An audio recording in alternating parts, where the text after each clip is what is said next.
आपलं नांदेड, नांदेड जिल्ह्याचा बुलंद आवाज। दक्षिण भारतात प्रसिद्ध असलेल्या माळेगाव यात्रेला आज प्रारंभ झाला।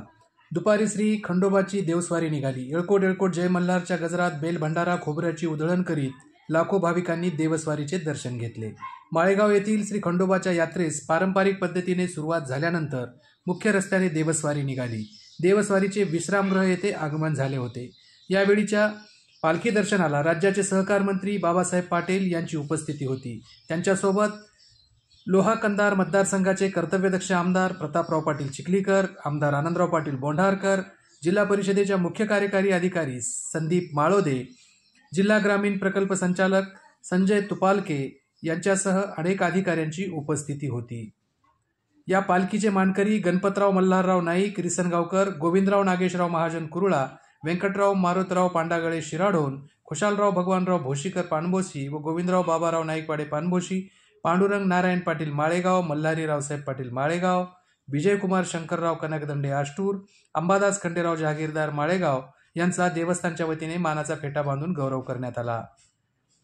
यावर्षी मंदिराकडे जाणाऱ्या रहदारीचा मुख्य रस्ता मोकळा केल्याने भाविकांना दर्शनासाठी सहज जाणे शक्य झाले आहे। त्याचबरोबर यावर्षी सीसीटीव्ही कॅमेऱ्याच्या माध्यमातूनही अधिक सुरक्षितता घेतली जात आहे।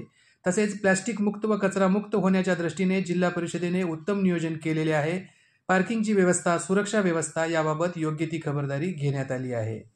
जिल्ह्यातील महत्त्वाच्या उत्सवात सहकार मंत्र्यासोबत जिल्हाधिकारी अभिजित राऊत हे विशेषतः त्यांच्या कुटुंबासह सहभागी झाले होते। या यात्रेसाठी नांदेड जिल्हा परिषद, लोहा पंचायत समिती, माळेगाव ग्रामपंचायत मार्फत येणाऱ्या भक्तांसाठी मूलभूत सुविधा उपलब्ध करून देण्यात आलेल्या आहेत। ही यात्रा आजपासून पुढे 5 तारखेपर्यंत सुरू राहणार असून यात्रेतील शासकीय कार्यक्रम राष्ट्रीय दुखवट्यामुळे पुढे ढकलण्यात आले होते।